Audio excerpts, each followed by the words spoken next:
আসসালামু আলাইকুম। তো আজকে তৈরি হবে হচ্ছে বাঁধাকপির পাকোড়া।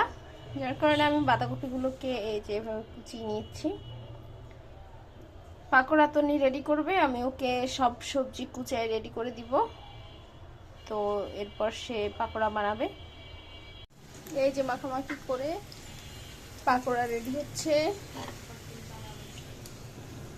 কয়েকটা অলরেডি বানানো শেষ। এগুলোর চেহারা খুবই খারাপ হয়েছে। পাকোড়ার চেহারা এরকম হয়।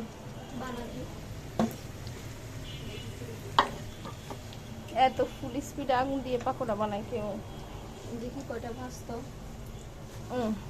চেহারা দেখি আমরা।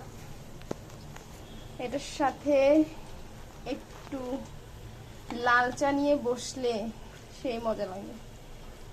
একটু পরে লাল চা রেডি করবো, তারপরে হচ্ছে লাল চা দিয়ে খাবো।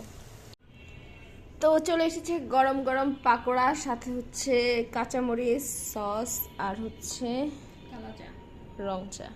কালা চা তো উনি অলরেডি খাওয়া শুরু করে দিছে। আমারও খাওয়া শুরু করা দরকার, নাহলে আমার ভাই কম পড়ে যাবে। এটাকে সসে ডিপ করে সাথে একটা কাঁচামরিচে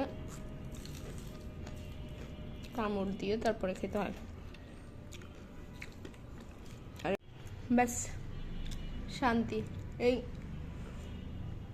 শীতকালে এই জিনিসটা এত মজা লাগে। পাকোড়া, চা, কাঁচামরিচ, সস। একটু পাকোড়া